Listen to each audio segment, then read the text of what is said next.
Le damos la bienvenida ahora al equipo Tecno del diario El Litoral. Está Gonzalo con nosotros. ¿Cómo estás, Gonzalo? ¿Qué tal? Buen día. Buen día. Hoy vamos a hablar de una red social que yo utilizo bastante. Vamos a hablar de Twitter. Vamos a hablar de Twitter y vamos a hablar de un personaje que ya hemos hablado, lo hemos tenido un par de veces y que ha dado una vuelta atrás en su medida, que es Elon Musk.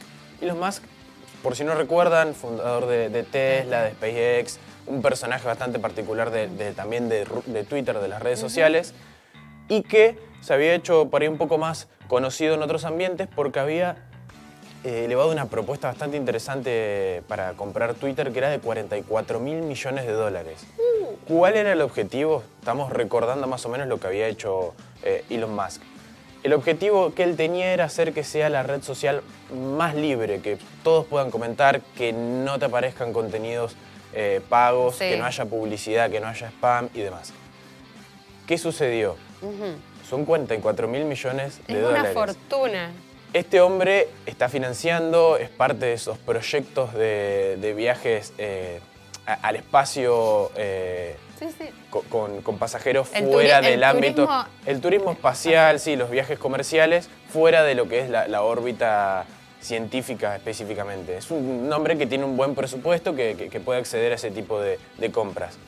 Pero además, esto incluía una complicación en su propio patrimonio y demás. Sin entrar en los detalles, tenía una especie de estrategia de compra y venta de acciones porque es propietario de varias empresas y demás.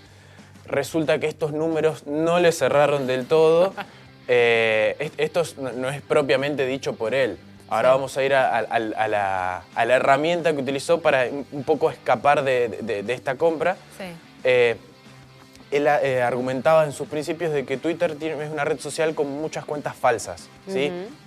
No solamente de que se hagan pasar por otras identidades o que tomen otras identidades, sino que son las famosos bots o las cuentas troll que un poco irrumpen en las métricas y no son tan reales.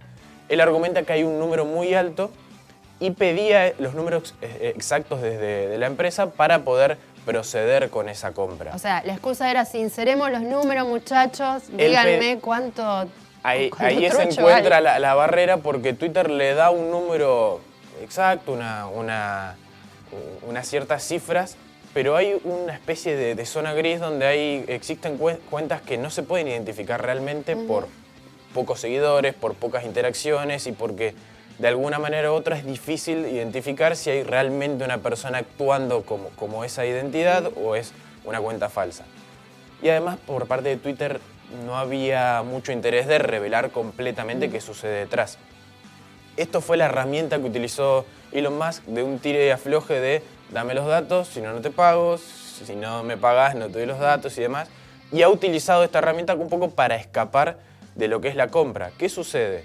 De por medio había una cláusula de que si alguna de las dos partes se negaban a eso, tenía que pagar una multa de $1.000 millones de dólares. No es un número que igualmente es alto y que para Elon Musk, sin quedarse con Twitter, es una inversión muy alta. Y para la empresa que, si bien ha mejorado sus números, últimamente no estaba con las mejores cuentas.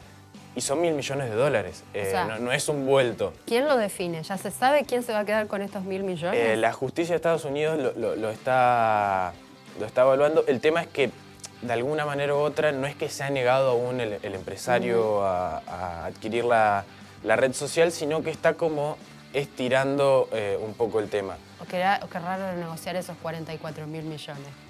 En una primera instancia, su cifra era mucho más baja y Twitter terminó elevándolo. Hay un punto importante que es que en los últimos días utilizó propiamente Twitter, que es una red social donde él comunica el anuncio de un nuevo vehículo electrónico Tesla, un nuevo viaje y comparte memes. Es como que no está muy desequilibrado y balanceado lo que tiene. Y entre uno de los últimos tweets, como para terminar, él remarcó que tiene dos objetivos este año muy importantes, que es elevar la venta de uno de los últimos modelos de autos completamente eléctricos y poner en órbita uno de sus satélites. No figura la compra de Twitter, no lo puso como prioritario, así que parece ser que definitivamente va a dar una vuelta atrás y por el momento esa red social se mantendrá de la misma manera. Se vienen las publicidades masivas. Se vienen, posiblemente haya algunos cambios, pero por el momento el masivo, el que era más llamativo, y además un hecho que si uno lo analiza más de fondo puede ser preocupante que un solo hombre tenga tanto poder. Por el momento no va a suceder. Por el momento. Gracias, Gonza. Nos Nos vemos vemos. el viernes. El viernes. Dale.